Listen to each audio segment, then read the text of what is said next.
하나님 말씀은 예레미야애가 2장 말씀입니다. 구약 성경 1144면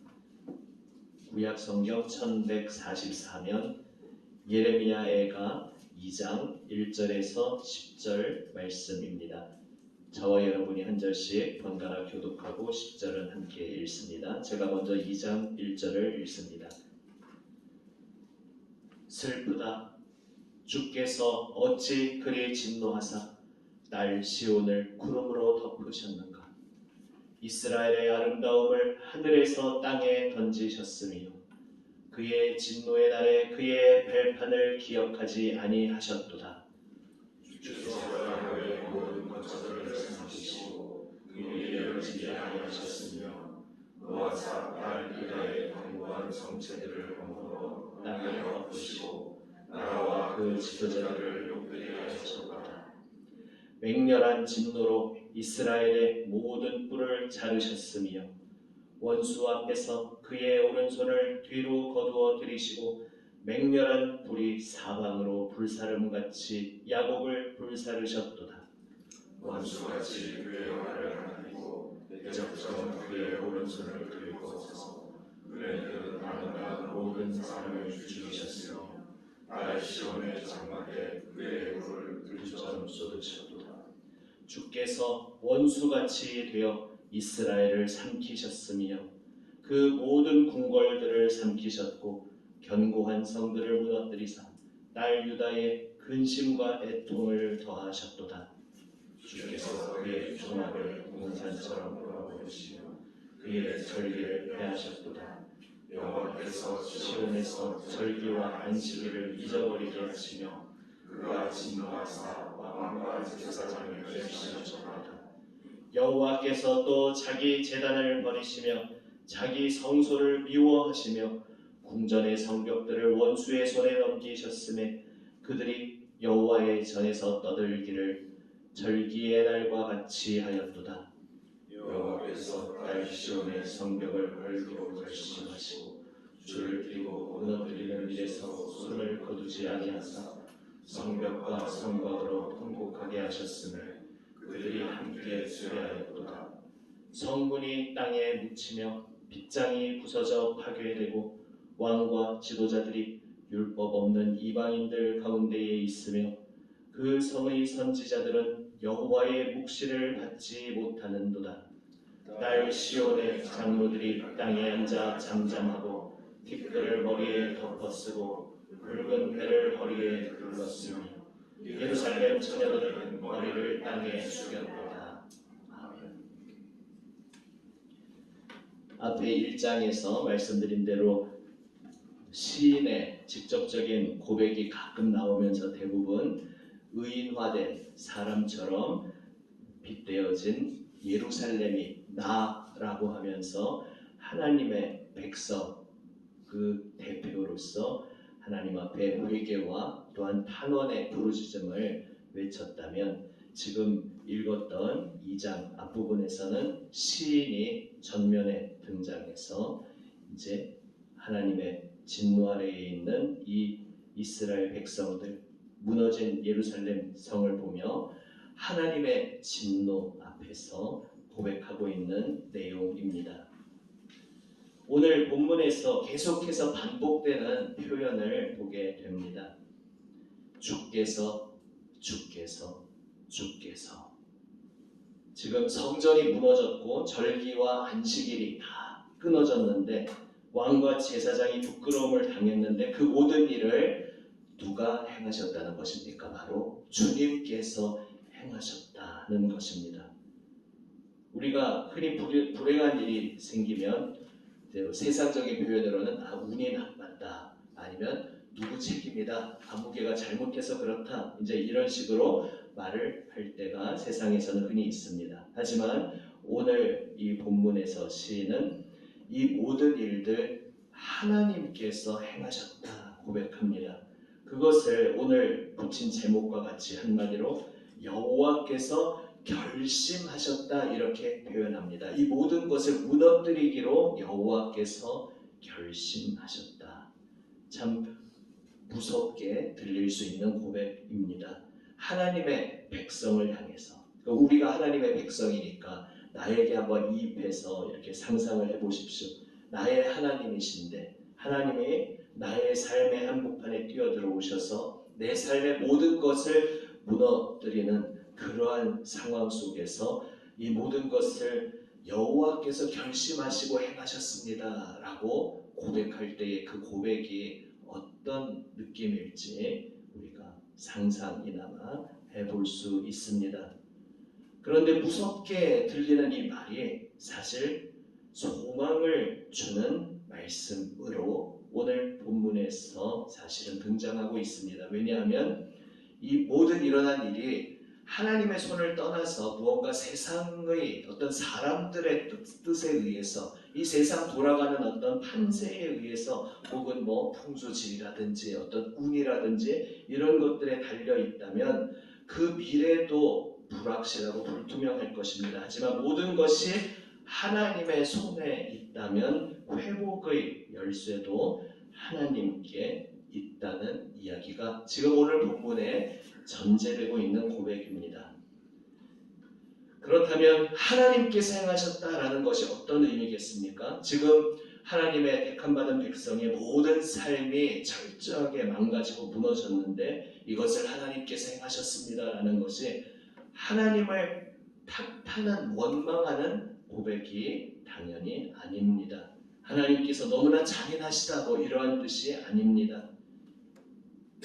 우리의 하나님은 거룩하신 하나님으로서 죄와 불순종을 결코 가볍게 보지 않으시는 하나님이시라는 바로 그 고백을 하고 있는 것입니다. 성경에서 하나님의 사랑과 하나님의 거룩은 반대되는 것이 아니라 함께 가는 것으로, 함께 붙어있는 것으로 나옵니다. 그래서 하나님께서 그 백성과 함께 언약을 세우셨다. 하나님이 그 언약을 영원토록 폐하지 않으시고 신실하게 지키신다라는 것은 동시에 어떤 또한 양면성을 동시에 가지고 있는가? 그래서 택하신 백성이 거룩하게 되지 않는, 타락하는, 죄악으로 치닫는 것을 결코 내버려 두지 않으시고 모든 것을 다 거시는 하나님, 모든 것을 걸고 모든 것을 쏟아부으시고 모든 것을 다하여 그 백성을 거룩한 자리로 반드시 이끌고야 마신다는 그 하나님의 결단을, 의지를 나타내는 것이 바로 하나님의 사랑, 하나님의 신실하신 언약이라는 그 고백 안에 들어있는 이야기입니다. 결국 오늘 본문에서 하나님께서 행하셨습니다라는 것은 비유하자면 이런 상황으로 한번 생각해 볼 수 있습니다. 어떤 차가 계속해서 빨간 신호등이 켜지는데 신호를 무시하고 계속 달렸다고 생각해 보십시오. 결국은 그 차는 어떠한 과정을 거치든지 멈춰질 수밖에 없을 것입니다. 그런데 그 멈춰진 것이 경찰의 단속에 의한 것이라면 그나마 다행입니다. 하지만 큰 엄청난 사고가 일어나서 멈춰진다면 그것은 너무나 커다란 비극이 될 것입니다.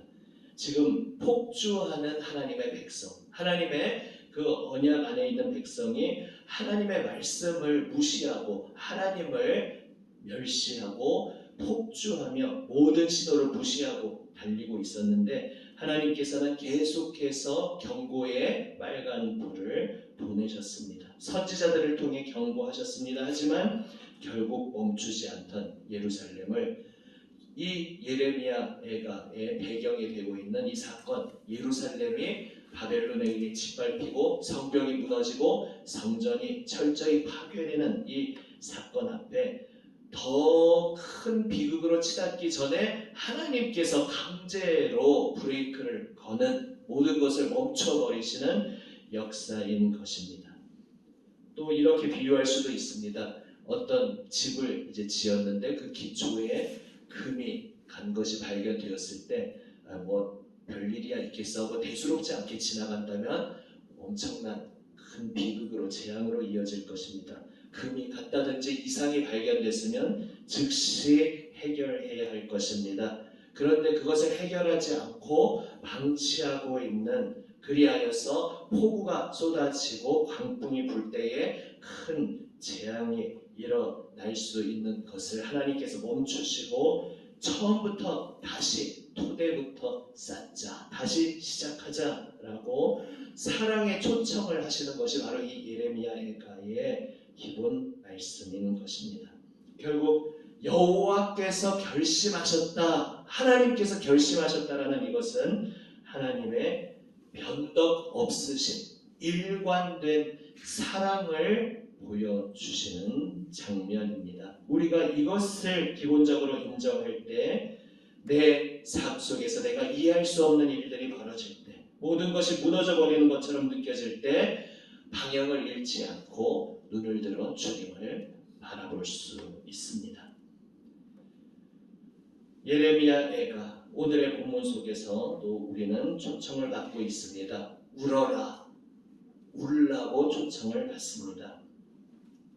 우리가 인생 살아가면서 나의 힘과 혈기를 자랑하는 젊은 시절에는 자신의 약함을 남들에게 드러내지 않으려고 하는 경우가 있을 수 있습니다. 하지만 하나님 앞에서는 울어도 괜찮습니다. 또 내 세월의 연륜이 쌓인 그런 오랜 세월을 사신 분의 입장에서는 또 마음속에 켜켜이 쌓아둔 그 한숨, 서러움, 이것이 어느새 그냥 나의 일부가 되어서 어느새 그것을 그냥 내가 끌어안고 가려는 상황도 일어날 수 있습니다. 그러나 하나님 앞에서 모든 것을 다 쏟아내고 풀어내셔도 괜찮다. 주님께서 우리를 초청하시는 것입니다. 울어라. 오히려 울지 않고 이 모든 일들 속에서 아무 일도 없었다는 듯이 버텨내면 그것이 우리를 오히려 건강하지 못하게 만드는 것이고, 하나님 앞에서 눈물 흘려라, 통곡하고 울어라, 바로 이것을 말씀하시는 것이 예레미야 애가의 초청입니다. 그래서 우리 인생에서 이해할 수 없는 일이 일어났을 때 주님 왜 도대체 이런 일이? 라고 외치는 방향이 아니라 주님, 제가 무엇을 놓쳤습니까? 제가 무엇을 지금 놓치고 잘못 가고 있었습니까? 이렇게 물으며 주님 앞에서 흘리는 눈물이 필요하다는 것이 이 예레미야 애가를 통해 우리에게 말씀하시는 주님의 부르심입니다. 또한 성전이 무너졌다는 사실 속에서 우리는 다시 한번 깨닫게 됩니다.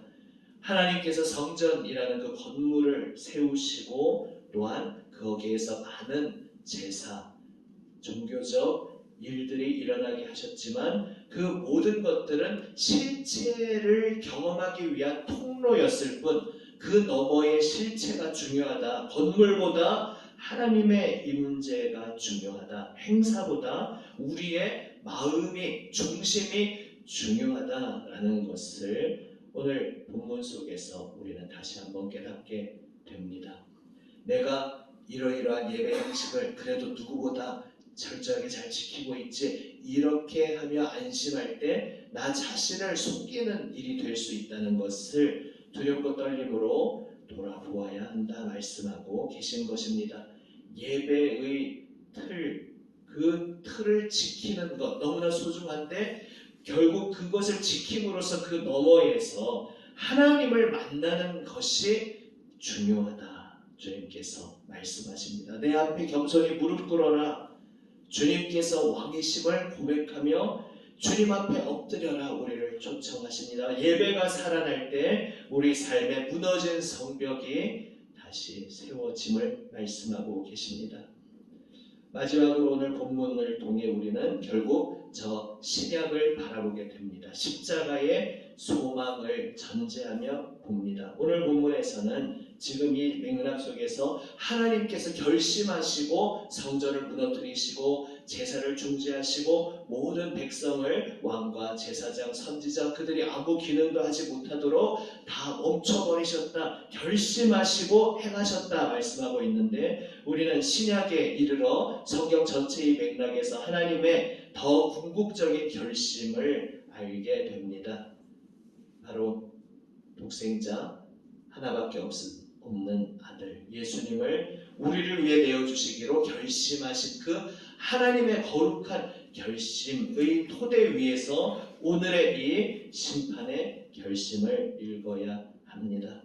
예루살렘 성전이 무너진 그 자리에 참 성전 되시는 예수님을 보내어 주셨습니다. 바로 예수님께서 십자가에 매달리신 그 자리, 십자가에서 하나님의 진노와 하나님의 사랑이 만났습니다. 예수님의 부활로 새로운 우리 삶의 성벽이 세워진 것입니다. 그래서 우리의 탄식은 절망을 향한 탄식이 아니라 새롭게 일어남을 위한, 우리를 일으키시는 하나님의 놀라운 죽음에서 새 생명을 일으키시는 부활 소망의 복된 생명을 향한 탄식이라는 것을 기억하는 우리 모두가 되시기를 바랍니다.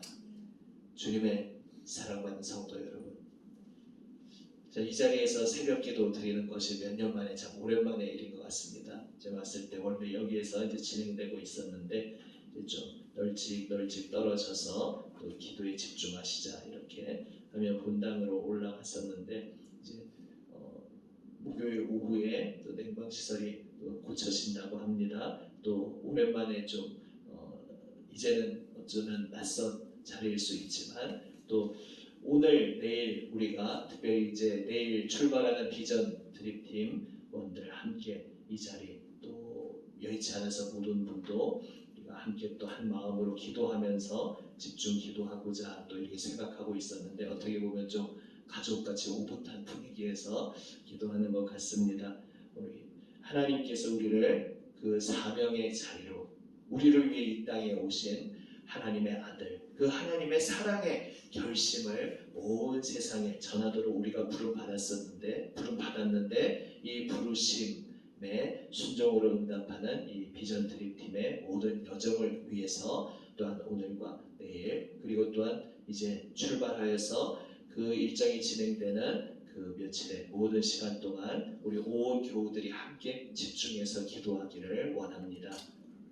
오늘 이 말씀 속에서 참으로 짙은 어둠 속에서 그 새벽의 여명의 빛이 더욱더 우리에게 소망으로 다가온다는 것을 기억하시면서 주님의 결심 앞에서 우리도 헌신의 다짐, 결심으로 엎드리기를 원합니다. 이제 숨기지 않고 주님 앞에 쏟아내며 다 울겠습니다. 이렇게 결심하고 고백하고 또 형식에 만족하는 것이 아니라 그 형식 너머에 내 중심으로 내 온 마음을 다해 주님을 예배하기 원합니다. 라는 그 결심의 고백으로 그리하여 궁극적으로 우리를 위해 생명까지 내어주신 하나님의 독생자 예수 그리스도 그 하나님의 사랑의 결심, 독생자의 사랑의 결심, 그 십자가의 소망을 오늘도 붙들고 가겠습니다. 고백함 속에 오늘도 우리의 삶 속에서 역사하시는 하나님의 신비로운 손길, 우리를 살리시고 결국 궁극적인 하나님의 거룩하신 형상 닮도록 우리를 부르신 그 하나님의 놀라운 뜻에 붙들려 나를 향하신 주님의 그 사랑의 눈빛을 다시 발견하고 나에게 말씀하시는 그 주님의 사랑의 음성을 다시 한번 또렷하게 듣는 가운데 주님 사랑합니다 고백하며 나를 이끄시는 주님 손에 붙들려 걸어가는 우리 모두가 되시기를 주님의 이름으로 축복합니다. 기도하시겠습니다. 아버지 하나님, 이 새벽 하나님께서 부르신 새로운 사명의 삶으로 주님 새롭게 창조하신 하나님의 경이로운 은혜의 자녀로 주님 앞에서 다시 한번 말씀과 기도로 기초를 쌓고 벽돌을 쌓아 올립니다. 결심하신 하나님의 그 결심이 회복을 향한 열린 문임을 기억하게 하여 주시옵소서.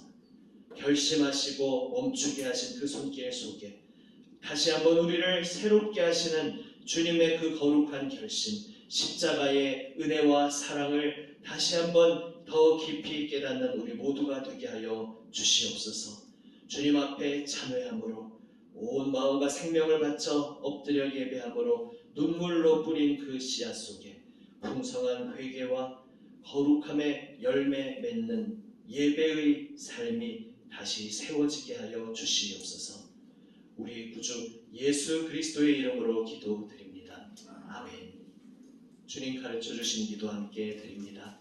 하늘에 계신 우리 아버지, 아버지의 이름을 거룩하게 하시며 아버지의 나라가 오게 하시며 아버지의 뜻이 하늘에서와 같이 땅에서도 이루어지게 하소서. 오늘 우리에게 일용할 양식을 주시고 우리가 우리에게 잘못한 사람을 용서하여 준 것 같이 우리의 죄를 용서하여 주시고 우리를 시험에 빠지지 않게 하시고 악에서 구하소서. 나라와 권능과 영광이 영원히 아버지의 것입니다. 아멘. 이제 우리에게 주신 말씀 붙잡고 계속해서 기도로 응답하며 나아갑니다. 말씀드린 대로 특별히 인도네시아 발리 비전 트립 팀을 위해 집중 기도합니다. 우리 김인겸 목사님, 그리고 선교위원장 정창곤 장로님, 그리고 총무 김범성 안수 집사님, 회계 이순열 권사님, 그리고 우리 권태호 집사님, 김윤서 청년, 박기경 권사님, 설정란 권사님, 양은주 권사님, 유정미 집사님, 이정구 안수 집사님, 정예지 청년, 정옥자 권사님, 최석규 안수 집사님, 표성재 안수 집사님, 홍순표 장로님, 이 모든 16명의 팀원들 가운데 주님께서 성령 충만한 은혜로 부어주시고 함께하여 주시옵소서. 그 발걸음 속에 우리 팀원들이 그 땅에서 살아 역사하시는 주님을 만나고 또한 그 섬김 속에 먼저 주님께서 그곳에 보내시고 사용하고 계시는 주님의 선교사님들 일꾼들이 또한 위로와 새 힘을 얻고 그곳의 성도들이 주님의 기쁨을 경험하고 또한 많은 주님들이 더욱더 주님 앞에 나오는 역사를 이루어 주시옵소서. 우리 비전 트립 팀을 위해서 먼저 집중 한번 기도하심 속에 또한 말씀 속에서 오늘 나에게 들려주신 주님의 말씀에 응답하며 수요일 특별히 양육과 훈련의 주제로 기도합니다. 우리 교회 학교 자녀들을 위해서 또한 우리 모든 장년부의 모든 훈련의 자리를 위해서 기도하며 세상을 위한 중보로 나라와 지도자들을 위해 특별히 집중 기도하며 나아갑니다. 오늘 주여 3번 부르짖고 기도하며 또한 기도 가운데 삶의 자리로 자유롭게 나아갑니다.